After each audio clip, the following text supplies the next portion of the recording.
Hello friends, welcome to Kojalairs. Today we are going to discuss one important topic, that is awareness in the field of space. आपल्याला GS paper 3 मध्ये directly हा syllabus topic बघायला मिळतो. UPSC मध्ये पण आणि आता MPSC मध्ये पण आपला हा टॉपिक बघायला मिळेल आणि अत्यंत महत्त्वाचा टॉपिक आहे. आणि डे टू डे लाईफ मध्ये जर आपण बघितलं तर आपल्याला एक करंट अफेअर्सच्या अँगलनी पण हा टॉपिक खूप जास्त महत्त्वाचा होऊन जातो. आजकाल बऱ्याच चर्चेमध्ये राहतो. आपण वेगवेगळे जे मिशन लॉन्च करतोय तो त्या कॉन्टेक्स्टने जर बघितलं तर आपण बऱ्याचशा ठिकाणी याबद्दलच्या बातम्याही बघतो. So in that context we will understand की स्पेस म्हणजे एक्झॅक्टली काय असते आणि त्याचा सिग्निफिकन्स काय आहे आणि बाकी रिलेटेड गोष्टी ज्या आहेत त्या आपण इथे आज डिस्कस करणार आहोत. सो स्टार्ट करू आपण. सगळ्यात पहिला प्रश्न तर हा येतो किंवा स्पेस म्हणजे काय, व्हॉट इज स्पेस. स्पेस ही अशी एक एंटिटी आहे जिथे काहीच नाही. म्हणजे space is something which is having nothing.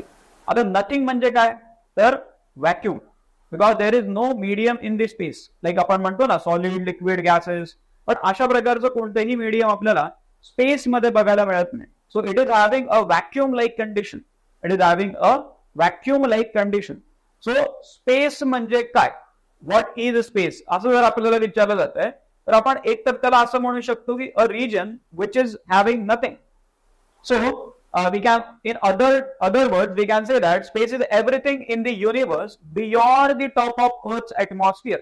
Space is nothing but everything in the universe which is beyond the top of Earth's atmosphere. म्हणजे पृथ्वीच्या ऍटमॉस्फिअरच्या बाहेरच्या सगळी गोष्ट म्हणजे काय तर space. Also space means what is between planets. म्हणजे वेगवेगळे जे ग्रह आहेत त्या ग्रहांच्या मध्ये जी जागा आहे त्याला स्पेस म्हणू शकतो. त्या ग्रहांच्या मध्ये जी जागा आहे त्याला आपण स्पेस म्हणू शकतो, राईट.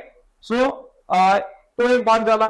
इनफॅक्ट फक्त ग्रहच नाही तर पूर्ण वेगवेगळ्या ठिकाणी आपण जेव्हा बघतोय की वेगवेगळे उपग्रह आहेत, जसं आपला चंद्र आहे किंवा वेगवेगळे तारे आहेत, तो त्यांच्या मध्ये जी जागा आहे त्याला आपण स्पेस म्हणू शकतो. आणि इथे काय असणार आहे तर ऑलमोस्ट व्हॅक्यूम लाईक कंडिशन्स इथे असणार आहे. So it is a near vacuum condition. आता जेव्हा आपण म्हणतोय की it is something which is having nothing, so that nothing is nothing but vacuum. That nothing is vacuum, right. So तो एक भाग आपल्याला इथे बघायला मिळतो किंवा स्पेस म्हणजे काय. आता जेव्हा आपण याचं सिग्निफिकन्स डिस्कस करतोय, कारण पुढे जेव्हा तुम्हाला आन्सर रायटिंग करायचं राहणार त्यावेळेस तुम्हाला या गोष्टी कामात येणार आहेत किंवा एखादी गोष्ट त्याचं महत्व काय. जो डायरेक्टली समजा आपण म्हटलं की प्रश्न स्पेसवर आला, असाही प्रश्न सुरुवातीला एमपीएससी मध्ये येऊ शकतो किंवा explain the significance of space in the current context. So त्यावेळेस आपल्याकडे काही पॉइंट्स तर असले पाहिजे किंवा या पॉइंटच्या आधारावर मी काय करणार तर उत्तर लिहिणार. सर सगळ्यात पहिला काय महत्वाचा भाग राहणार की it is a common global heritage. म्हणजे असं नाही की या स्पेस वरती कोणत्या एका देशाचा मालकी हक्क आहे. It is a common global heritage. आणि त्यामुळे स्पेस जो आहे तो एकतर हेरिटेज असल्यामुळे सगळ्यांना याचं युटिलायझेशन करतायत. फॉर एक्झाम्पल आपण जर बघितलं तर वेगवेगळे देश काय करतायत तर ऍस्टेरॉइड सॅम्पलिंग मिशन पाठवतात. म्हणजे वेगवेगळ्या ऍस्टेरॉइड्स वरती एक प्रकारे काय आपण म्हणतोय की तिथे ज्या प्रकारचं मटेरियल अवेलेबल आहे, ज्या प्रकारचे मिनरल्स अवेलेबल आहेत, सो त्या मिनरल्सचं सॅम्पल कलेक्ट केलं जातं. त्यासाठी वेगवेगळे मिशन्स आहेत, जसं नासाचं RYUKYU ऍस्टेरॉइड साठी एक मिशन, त्यानंतर हायाबुसा मिशन आहे जपानचं. सो हे वेगवेगळे मिशन्स आपल्याला बघायला मिळतात. So in one way it is a common global heritage which can be useful to all. त्यानंतर एकतर स्पेसचा सिग्निफिकन्स काय तर स्पेसचं जेवढं डेव्हलपमेंट होत आहे त्या पद्धतीने सायन्स बेस्ड एज्युकेशनचे डेव्हलपमेंट होतं. लोक इन्स्पायर होतात किंवा आम्हाला पण सायंटिस्ट बनायचं किंवा आम्हाला पण इंजिनियर बनायचं. So people are being inspired to take science based education. आणि हे या आधीही बघायला मिळालं. जसं अपोलो मिशन जे होतं नासाचं, त्या मिशनच्या नंतर अमेरिकेमध्ये आणि पूर्ण जगभरामध्ये लोक इन्स्पायर होतात की आम्हालाही या फील्डमध्ये जायचं आहे. सो तो एक भाग झाला सिग्निफिकन्स ऑफ स्पेसमध्ये. देन एन्व्हायरमेंटल रिसर्च, त्यामध्ये स्पेसचा फायदा आहे. Environmental research because in environmental research first of all meteorological satellite पाठवले जातात किंवा एन्व्हायरमेंटची स्टडी केली जाते आणि त्यामध्ये स्पेसचा वापर. जसं आपल्याकडे आपण बघतो की पुण्यामध्ये आहे Indian institute of tropical metrology, so IITM. So तिथे एक प्रकारे या स्पेसचा वापर करून, स्पेस रिलेटेड टेक्नॉलॉजीचा वापर करून आपण एन्व्हायरमेंटल रिसर्च तिथे कॅरी आउट करतोय. Then finding out alternative for Earth. आता हे लगेच आपल्याला तेवढं रिलिव्हंट नाही राहणं, पण एक प्रकारे पृथ्वीवरती जर राहणं सुटेबल नाही झालं तर दुसरीकडे कुठे राहणं. So in that case, we should always try to find some alternatives. So finding out alternatives or Earth तो एक भाग आहे आणि त्यासाठी स्पेसचा अभ्यास करणं गरजेचं राहणार. Then knowledge about the natural resources, जसं मिथेन आहे, पाणी आहे, याबद्दलचं नॉलेज. आणि हे वेगवेगळ्या ठिकाणी आपण बघतो. आता जेव्हा मंगळ ग्रहावरती आपलं मंगलयान पाठवलं गेलं होतं त्यामध्येही आपल्याला बघायला मिळते मिथेन सेन्सर्स पाठवले होते, किंवा चंद्रावरती जेव्हा चंद्रयान गेलेलं आहे त्यावेळेसही मिथेन सेन्सर, वॉटर सेन्सर हे पाठवलेले आहेत. So knowledge about the natural resources like methane and water तो एक भाग आहे. देन अंडरस्टँडिंग दी नॅचरल डिझास्टर्स लाईक ऍस्टेरॉइड इम्पॅक्ट. आता हे एक क्रिटिकल गोष्ट आहे, किंवा ऍस्टेरॉइड इम्पॅक्ट म्हणजे काय होतंय, जसं आपल्याकडे तिकडे लोणार सरोवर जसा बनलेला आहे, ऍस्टेरॉइड इम्पॅक्ट. किंवा आपण म्हणलं की तिकडे मेक्सिकोच्या भागामध्ये युकाटन पेनिन्सुला आहे, युकाटन पेनिन्सुला मेक्सिकोच्या भागात, यावरती डायरेक्टली प्रश्न येऊ शकतो, युकाटन पेनिन्सुला कुठे आहे का, कारण तिथेही एकेकाळी ऍस्टेरॉइड इम्पॅक्ट झालेला होता, ऍस्टेरॉइड खाली पडलेला होता आणि त्यामुळे डायनासॉर्स एक्सटिंक्ट झाल्याचं देखील तिथे बातमी आपल्याला बघायला मिळते. सो आपल्याला हे माहिती पाहिजे की पृथ्वीवरती ऍस्टेरॉइड कधी येणार आहे, आणि जर येणार असेल तर त्याला काही आपल्याला एक अल्टरनेटिव्ह तिथे बघता येतील का, किंवा ऍस्टेरॉइड कधी येणार आहे पृथ्वीवरती. आणि त्यासाठी नासाचं एक मिशन आहे. फॉर एक्झाम्पल नासाचं एक मिशन आहे, त्याला आपण म्हणतो डार्ट मिशन, नासाचं डार्ट मिशन आहे. सो असे बरेचसे मिशन्स आपल्याला बघायला मिळतात. But this is something which you can use as a foundation, किंवा सिग्निफिकन्स ऑफ स्पेस काय आहे त्यावेळेस तुम्हाला हे असे काही पॉइंट्स तिथे बघायला मिळतात. आता एक स्टेप पुढे जाऊ आपण, आपल्या सोलार सिस्टीम बद्दलची एक थोडक्यात माहिती आपण घेऊ. सोलार सिस्टीम जसं आपण बघतो की हे टोटल आपल्याकडे 8 ग्रह आहेत, आणि या 8 ग्रहांमध्ये हे पहिले जे 4 आपल्याला दिसतात म्हणजे कोणते, मर्क्युरी, व्हीनस, अर्थ आणि मार्स. मर्क्युरी, व्हीनस, अर्थ आणि मार्स यांना आपण काय म्हणतो, इनर प्लॅनेट म्हणतो. यांना आपण काय म्हणतो, इनर प्लॅनेट. इनर प्लॅनेट किंवा अजून एक नाव याला काय दिलं जातं, टेरेस्ट्रियल प्लॅनेट. इनर प्लॅनेट और terrestrial planet, this is also called as terrestrial planet. Terrestrial planet.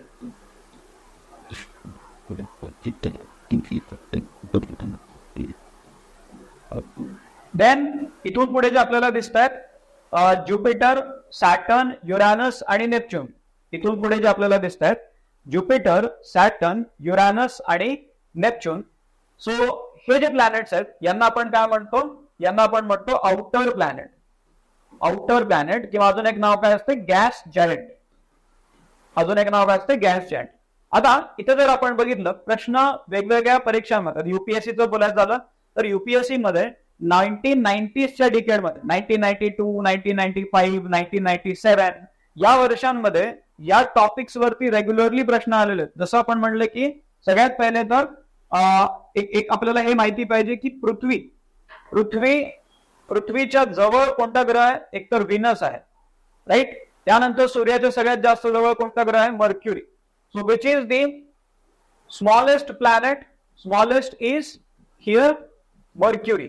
त्यानंतर व्हीनस प्लॅनेट जो आहे म्हणजे शुक्र ग्रह हा सगळ्यात हॉटेस्ट आहे.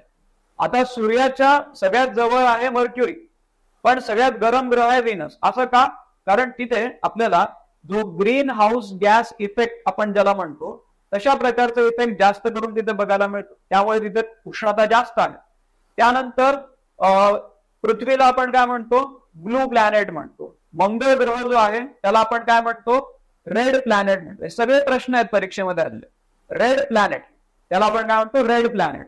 आणि हा जो रेड प्लॅनेट आहे, आता लाल म्हणल्यावर एवढं जास्त तापमान आहे की तापल्यामुळे तो लाल झालेला आहे असं आहे का, असं नाहीये. तर लाल ग्रह आपण का म्हणतोय, कारण तिथल्या जमिनीमध्ये आयर्न ऑक्साईडचं प्रमाण जास्त असल्यामुळे त्याला आपण लाल ग्रह म्हणतो. हाही प्रश्न विचारून झालेला आहे. त्यानंतर इथे आपल्याला ऍस्टेरॉइड बेल्ट बघायला मिळतो. ऍस्टेरॉइड बेल्ट कोणत्या 2 ग्रहांच्या मध्ये आहे, multiple times this question is asked in UPSC prelims examination आणि एमपीएससी मध्ये पण बऱ्याचदा आला असेल. तो मार्स आणि ज्युपिटरच्या मध्ये जो ग्रह आहे मार्स आणि ज्युपिटर यांच्या मध्ये जो ग्रह आहे त्याला आपण काय म्हणतोय, ऍस्टेरॉइड. यांच्यामध्ये जो पट्टा आहे त्याला आपण ऍस्टेरॉइड बेल्ट म्हणतो. नेमकं ऍस्टेरॉइड काय असते, तर हे स्पेस मधले रॉक्स आहेत, स्पेस बेस्ड रॉक्स आहेत, त्याला आपण ऍस्टेरॉइड म्हणतोय, जे मार्स आणि ज्युपिटर यांच्या मध्ये आपल्याला बघायला मिळतं. सगळ्यात मोठा ग्रह कोणता, ज्युपिटर. सगळ्यात असा ग्रह ज्याचे सगळ्यात जास्त उपग्रह आहेत, असा ग्रह ज्याचे सगळ्यात जास्त उपग्रह आहेत ते कोणतं, तर सॅटर्न म्हणजेच काय, शनी. त्यानंतर पुढे युरॅनस आणि नेपच्यून, असे टोटल 8 ग्रह आपल्याला इथे बघायला मिळतात. ओके, आता इथे आपल्याला अजून काही नावं दिसत आहेत या पूर्ण डायग्राम मध्ये, अजून काही नावं दिसत आहेत. जसं आपण इथे हे नावं इथे बघू शकतो. एक आहे सेरिस, त्यानंतर दुसरा आहे एरिस, त्यानंतर प्लुटो, त्यानंतर मेकमेक. हे 4 नावं इथे दिसत आहेत. आता हे नेमके काय आहेत, यांना आपण म्हणतो ड्वार्फ प्लॅनेट, म्हणजेच काय तर बटुग्रह. तर हे नेमकं काय आहे हे आपल्याला बघावं लागेल. आणि हे समजून घेण्याच्या आधी सगळ्यात पहिले तर हे महत्वाचं राहणार, what is the criteria for planets. What is the criteria for planets, म्हणजे एखाद्या सेलेस्टियल बॉडीला प्लॅनेट म्हणण्याचे काय काय क्रायटेरिया राहतात. तर हे कोण ठरवतंय, तर there is one organisation called International Astronomical Union, that is IAU. आणि हे ठरवतंय किंवा प्लॅनेट्स कोणत्या गोष्टीला प्लॅनेट म्हणायचं, कोणत्या गोष्टीला नाही. तर त्यांनी काही इथे क्रायटेरिया दिलेले आहेत किंवा कधी प्लॅनेट म्हणावं. पहिलं काय म्हणतात ते, की तो जो ग्रह, ज्याला आपण ग्रह म्हणणार आहोत, ती जी बॉडी आहे, it must orbit around the sun. म्हणजे सूर्याच्या भोवती ऑर्बिट त्याची असली पाहिजे, सूर्याच्या भोवती त्याचं भ्रमण झालं पाहिजे. So it must orbit around the sun. आणि त्यामुळे आपला जो चंद्र आहे त्याला आपण प्लॅनेट नाही म्हणू शकत.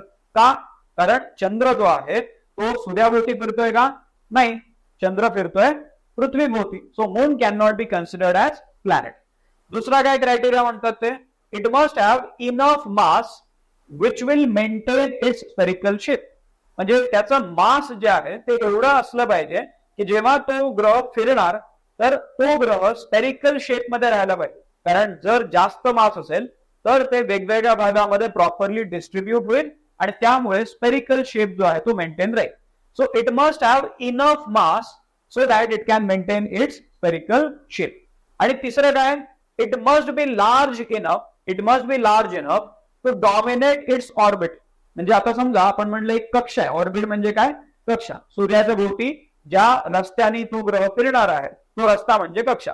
तर ही जी ऑर्बिट आहे, या ऑर्बिट मध्ये एकतर एक ग्रह आहे आणि जर त्या ग्रहापेक्षा दुसरा मोठा जर एखादा इथे सेलेस्टियल बॉडी इथे जर असेल तर प्रॉब्लेम काय होणार मग, किंवा त्या पहिला जो ग्रह आहे ज्याला आपण आता ग्रह डिक्लेअर केलेला आहे तो तर मग छोटा झाला ना त्या ऑर्बिटमध्ये, तो त्या ऑर्बिटमध्ये छोटा झाला तर मग त्याला ग्रह म्हणणं एक प्रकारे अनफेअर होऊन जाईल, right.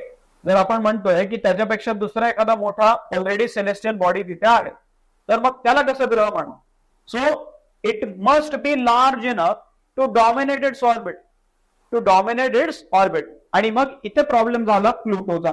So Pluto do not qualify in this criteria. So it is a dwarf planet. It is not a real planet. त्याला आपण काय म्हणतोय, ड्वार्फ प्लॅनेट म्हणतोय. तो रिअल प्लॅनेट नाहीये, तो काय आहे तर ड्वार्फ प्लॅनेट आहे. It is a dwarf planet. Okay, yes. Now let's come to this point, किंवा डार्क प्लॅनेट मग कशाला म्हणायचं आणि त्याचे काय काय क्रायटेरिया राहतात. Just a second.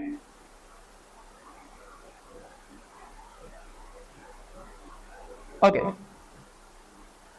सो पुढचा पॉइंट येतो किंवा what are dwarf planets. Dwarf planets म्हणजे काय, तर एकतर नावामध्ये प्लॅनेट आहे म्हणजे प्लॅनेट लाईक फीचर्स आहे, but there are some issues. सगळ्यात पहिले काय म्हणतात ते, the planets that are massive enough to remain in spherical shape. Planets that are massive enough to remain in spherical shape but not gravitationally dominant. हा शब्द इथे आलेला आहे. Planets these are having enough mass, त्यांचं spherical shape पण आहे, even ते सूर्याभोवती फिरत राहतील, but they are not gravitationally dominant in their orbit. असे जे प्लॅनेट्स आहेत त्यांना आपण ड्वार्फ प्लॅनेट म्हणतो. आणि या शब्दाचा अर्थ काय होतो? ग्रॅव्हिटेशनली डॉमिनंट म्हणजे काय? तर there are no other celestial bodies of comparable size in its vicinity. Vicinity म्हणजे काय? त्याच्या आसपास, त्या तो जो डार्क प्लॅनेट आहे किंवा एखादा प्लॅनेट आहे त्याच्या आसपास त्याच्या कम्पेरेबल साइज मधले दुसरे कोणतेही सेलेस्टियल बॉडी म्हणजे भौगोलिक घटक तिथे नसले पाहिजे. सो त्याला आपण म्हणतो gravitationally dominant. So there is no other celestial object of comparable size.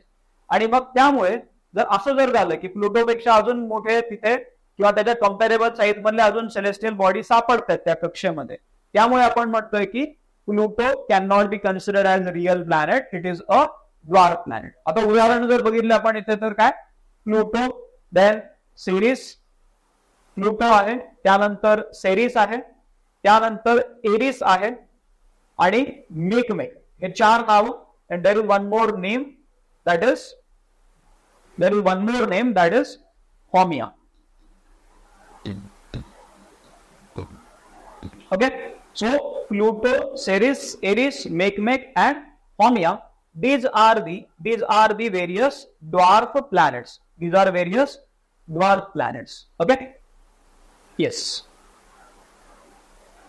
Now, moving to the next point. किंवा हे कोण डिक्लेअर करते? International Astronomical union.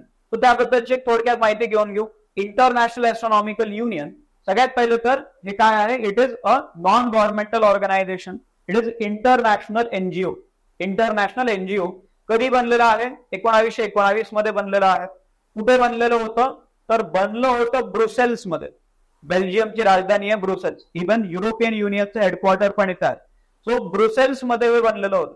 पण आता ह्याचं हेडक्वार्टर कुठे आहे? हे ब्रुसेल्स मध्ये नाहीये. बनलं ब्रुसेल्स मध्ये, पण हेडक्वार्टर कुठे आहे? तर पॅरिस, फ्रान्स मध्ये पॅरिस या शहरामध्ये आपल्याला याचं हेडक्वार्टर बघायला मिळेल. याचं ऑब्जेक्टिव्ह काय आहे ते पण इथे दिलेलं आहे. Its mission is to promote and safeguard the science of astronomy in all aspects of life, including research, then communication, then education and development through international cooperation. हे त्याचं पर्पज आहे किंवा काय करायचं आहे? तर त्या स्पेस या फील्ड मध्ये एक प्रकारे काय करायचंय? या फील्डला प्रमोट करायचं आहे. So you need to promote the all aspects of you can say space in the real life. So त्यासाठी हे काय करतायत? तर काम करतात. मग एखाद्या प्लॅनेटला प्लॅनेट म्हणायचं नाही म्हणायचं या गोष्टी पण एक प्रकारे हे डिसाईड करतात. ओके. आता थोडे एक स्टेप अजून आतमध्ये जाऊ आणि वेगवेगळ्या कशा ऑर्बिट असतात, बट आपण या ठिकाणी एक ऑर्बिट इथे डिस्कस करणार आहोत, ती म्हणजे लो अर्थ ऑर्बिट. ऑर्बिट म्हणजे काय? तर ही एक कक्षा आहे किंवा हा एक रस्ता आहे ज्या मार्गे तो ग्रह जो आहे तो सूर्याभोवती फिरणार आहे. सो लो अर्थ ऑर्बिट म्हणजे काय? व्हॉट इज लो अर्थ ऑर्बिट? सो हा पहिला प्रश्न झाला की लो अर्थ ऑर्बिट म्हणजे काय?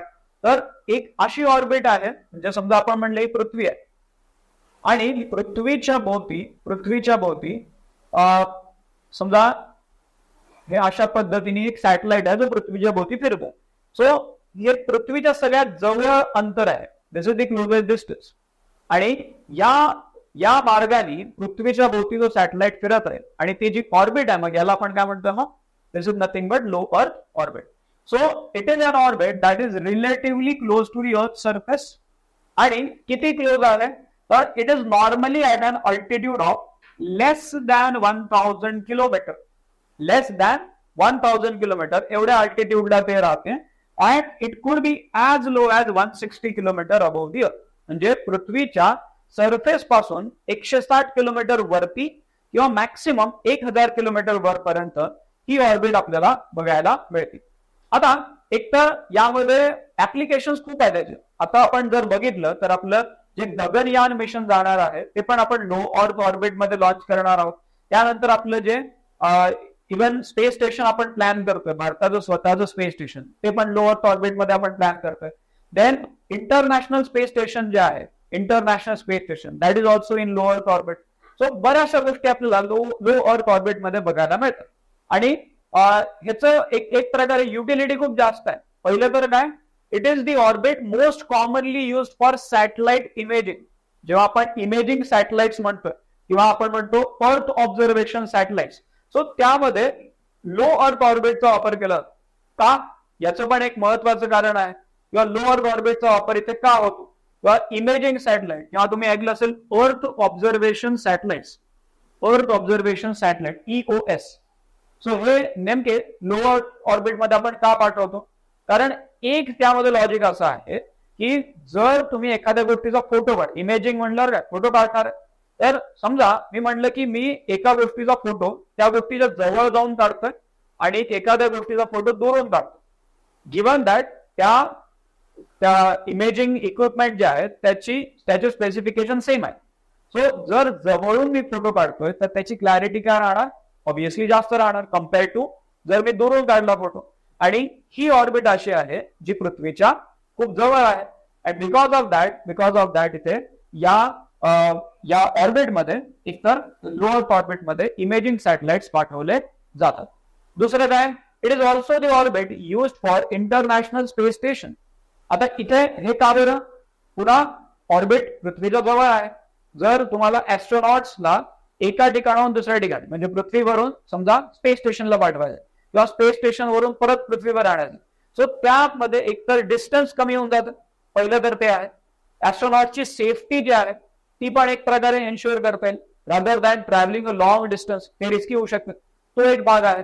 आणि यामुळे एकतर लो अर्थ ऑर्बिटमध्ये आपल्याला इथे इंटरनॅशनल स्पेस स्टेशनही बघायला मिळतं. आणि ह्युमन स्पेस फ्लाईट मिशन या लो अर्थ ऑर्बिटमध्ये पाठवण्याचं हेच लॉजिक आहे. किंवा आपण म्हणलं की आपलं स्वतःचं जे स्पेस स्टेशन आपण बनवणार आहोत ते लो अर्थ ऑर्बिटमध्ये ठेवण्याचंही हेच लॉजिक आहे. ओके, आता इथे या डायग्राम मध्ये आपल्याला दिसतंय दिस is our earth equator, north south हे पूर्ण आपल्याला पोल्स दिसत आहेत आणि त्याच्या भोवती हे अशा पद्धतीने आपल्याला ही सर्क्युलर ऑर्बिट बघायला मिळते at a height of less than 1000 kilometre. त्याला आपण काय म्हणतोय, low earth orbit, that is LEO. Okay, आता या ऑर्बिटमध्ये एकतर सगळ्यात पहिले आपल्याला काय बघायला मिळते की ऑर्बिट जर एकदमच पृथ्वीच्या जवळ असेल तर असंही होऊ शकेल की पृथ्वीचा जो ग्रॅव्हिटेशनल फोर्स आहे तो काय करेल, त्या सॅटेलाइटला आतमध्ये ओढून घेईल आणि जर असं झालं तर सॅटेलाइट डॅमेज होऊन जाईल. सो बिकॉज ऑफ दॅट त्या ऑर्बिटमध्ये सॅटेलाइटला एक स्पीड मेंटेन करून चालावं लागतं आणि एक डिस्टन्स मेंटेन करून देखील चालावं लागतं. आणि त्यासाठी इथे काही स्पेसिफिकेशन्स असतात. Satellite in this orbit travel at a speed as fast as 7.8 kilometre per second. एवढ्या स्पीडनी सॅटेलाइट पुढे ट्रॅव्हल करत एका सेकंदात 7.8 kilometre.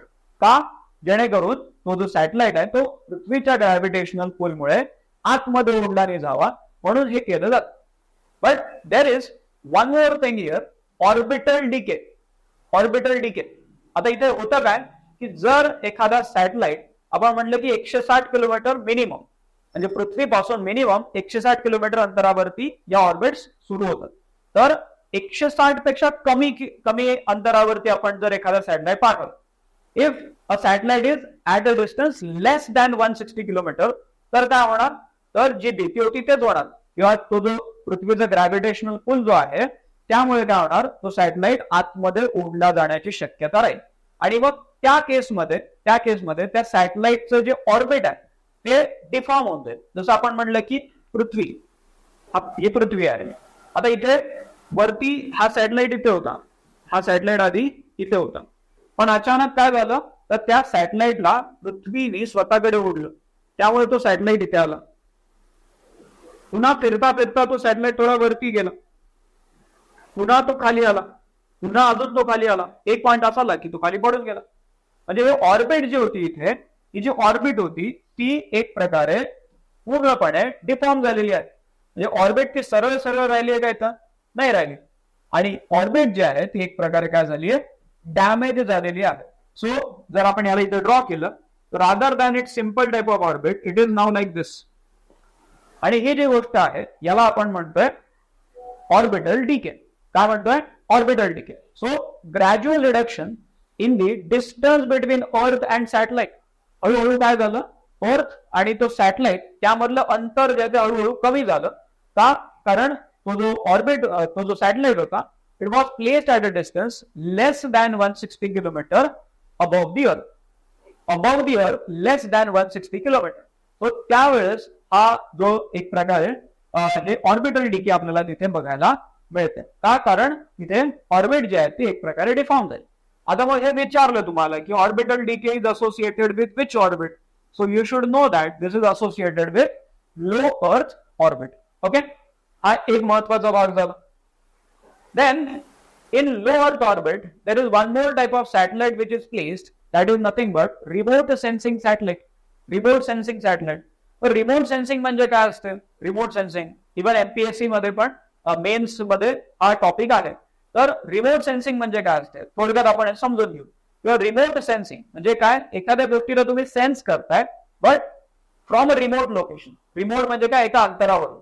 So remote sensing, so it is the process of detecting and monitoring the physical characteristics of an area by measuring its reflected and emitted radiation from a distance. म्हणजे एखाद्या भागामध्ये समजा आपण म्हटलं की इथे काही रेडिएशन आले, त्याला एक प्रकारे रिफ्लेक्ट केलं गेलं किंवा इथून काही रेडिएशन रेडिएट झाले आणि याला तुम्ही काय करताय? सेन्स करताय. म्हणजे त्या भागामधून जे रेडिएशन रिफ्लेक्ट झाले किंवा रेडिएट झाले त्याला तुम्ही सेन्स करताय आणि मग त्यामधून तुम्हाला काही महत्वाच्या गोष्टी त्या भागामधल्या कळतात. जसं तिथे कोणते मिनरल आहेत, जमिनीची क्वालिटी कशी आहे, सुपीक आहे नापीक आहे जमीन, किंवा त्या भागामध्ये किती जंगल आहे, या गोष्टी पण तिथे एक प्रकारे आपल्याला कळू शकतात. सो ही जी प्रक्रिया आहे त्याला आपण रिमोट सेन्सिंग म्हणतो. यासाठी काय केलं जाते? सॅटेलाइटचा वापर केला जातो आणि ते जे सॅटेलाइट आहेत ते लो अर्थ ऑर्बिट मध्ये पाठवले जातात. आता याचे ऍप्लिकेशन्स, बरेचसे ऍप्लिकेशन तसे राहतात. जसं आपण म्हणलं की ग्रामीण भागांमध्ये रस्त्यांची कंडिशन कशी आहे ते अनालाइज करण्यासाठी सॅटेलाइट डेटा वापरला जातो. म्हणजे एकाच वेळेस खूप मोठ्या भागामध्ये पूर्ण भारतामध्ये कशी रस्त्यांची परिस्थिती आहे, सो हे पण यामधून कळू शकेल. तो एक भाग आहे. त्यानंतर कलेक्टिंग अर्थ पिक्चर फ्रॉम स्पेस, पृथ्वीचे फोटो घेणं स्पेस मधून, त्यासाठी पण याचा वापर केला जातो. त्यानंतर कंट्रोलिंग फॉरेस्ट फायर, जंगलामध्ये समजा वणवा आपण म्हणतो, सो फॉरेस्ट फायर लागली, फॉरेस्ट मध्ये fire, so in that case satellite जे आहेत रिमोट सेन्सिंग सॅटेलाइट ते एक प्रकारे तुम्हाला एक अलर्ट देऊ शकतात की इथे अशा अशा प्रकारची फायर इन्सिडेंट झालेले. त्यानंतर detecting land use and land cover, किंवा जमिनीचा वापर कसा होतोय वेगवेगळ्या भागांमध्ये, जमिनीचं डिस्ट्रीब्युशन वेगवेगळ्या भागामध्ये कसं आहे, हे एक प्रकारे त्या रिमोट सेन्सिंग सॅटेलाइट्स मुळे आपल्याला बघायला मिळतं.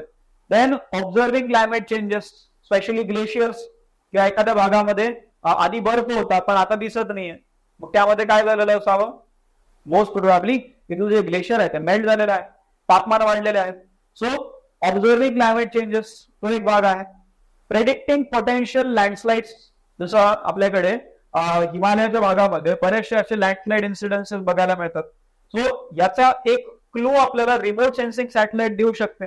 किंवा कधी लँडस्लाइड होण्याची शक्यता आहे, त्याला आपण मराठीत काय म्हणतो? भूस्खलन म्हणतो.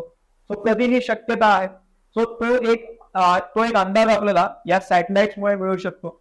इव्हन जमिनीमध्ये किती मॉइश्चर आहे हे पण या सॅटेलाइट इमेजेस मधून आपल्याला बघायला मिळू शकते आणि त्यावरून आपण त्या जमिनीची सुपीकता जी आहे ती एक प्रकारे ठरवू शकतो. देन क्रॉप प्रोडक्शन फोरकास्टिंग, आणि मग इनडायरेक्टली जर सॉइल क्वालिटी आपल्याला कळते तर त्यामधून एखाद्या भागामध्ये किती क्रॉप प्रोडक्शन होणार आहे याचा फोरकास्ट आपल्याला करता येईल. ऑल्सो ड्रॉट मॉनिटरिंग, कोणत्या भागामध्ये किती ड्रॉट लाईक कंडिशन्स आहेत, कारण एकतर यामध्ये असं होणार की किती पाऊस एखाद्या भागामध्ये पडणार, त्यानुसार मग आपण ड्रॉट इथे येणार नाही येणार, दुष्काळी परिस्थिती कशी मॉनिटर करणार, आणि या सगळ्या गोष्टी ज्या आहेत या तुमच्या गव्हर्नन्सशी रिलेटेड आहेत. All these are related to your governance part. त्यामुळे स्पेस या फील्डचा वापर गव्हर्नन्स मध्ये मोठ्या प्रमाणात आपल्याला बघायला मिळू शकतो. ओके, सो हे ऍप्लिकेशन झालं रिमोट सेन्सिंग सॅटेलाइट्स, हे ऍप्लिकेशन झालं. आता यामध्ये युपीएससीने 2019 मध्ये हा प्रश्न विचारला होता प्रिलिम्स एक्झाम मध्ये. काय प्रश्न होता बघा? For the measurement or estimation of which of the following are satellite images or remote sensing data use. कोणत्या कोणत्या ठिकाणी सॅटेलाइट इमेजेस किंवा रिमोट सेन्सिंग डेटाचा वापर केला जातो? एक आहे chlorophyll content in the vegetation of specific location. एखाद्या भागामध्ये क्लोरोफिल कंटेंट म्हणजे वनस्पतींमध्ये क्लोरोफिल कंटेंट किती आहे एखाद्या विशिष्ट भागामध्ये त्यानंतर greenhouse gas estimation from rice paddies of specific location. Greenhouse gas estimation किंवा तिथे राईस पॅडी म्हणजे राईस फील्ड जे आहेत तिथून किती ग्रीन हाऊस गॅस रिलीज होते, मिथेन रिलीज होते ना. सो तो एक भाग म्हणता येते. Then land surface temperature of specific location, जमिनीचं तापमान किती आहे.